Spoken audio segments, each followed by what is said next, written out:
Voice of Cameroun, la voix de l'espérance.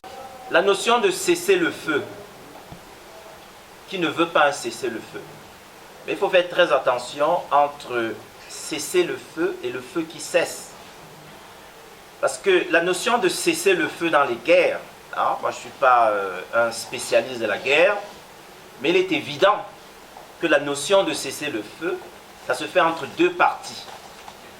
Entre deux parties qui sont en conflit armé, le plus souvent des conflits symétriques, et qui arrivent à travers des négociations à s'entendre sur un mécanisme pour qu'effectivement le feu cesse.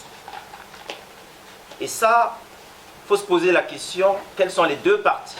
Et lorsqu'elle dit que les médias des fois parlent des groupes armés, au lieu de parler du terrorisme, parce que pour les victimes, ils ont été terrorisés, donc vous comprenez que demander de cesser le feu, sans être clair dans les notions terminologiques, en réalité, c'est de permettre à ce conflit de continuer. Parce que ça fait 3 ans que des gens disent qu'il faut un cessez-le-feu.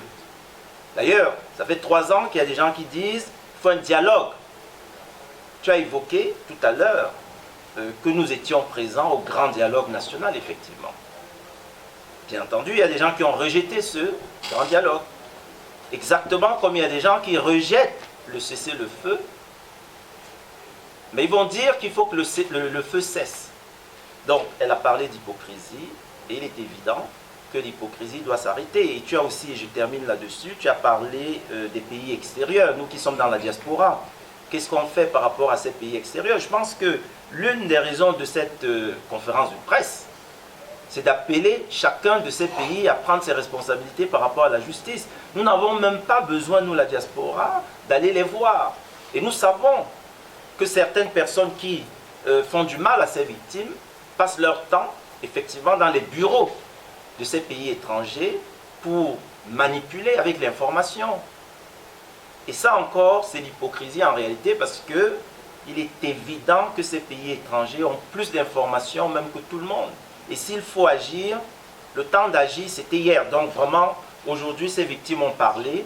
Nous avons vu, c'est clair et net, la justice, en suivant la Déclaration universelle des droits de l'homme, c'est ça, il faut appliquer ça. Et c'est pour ça que nous, la diaspora, le Haut Conseil, nous sommes là pour appuyer ces efforts-là. Il faut qu'on arrête l'hypocrisie.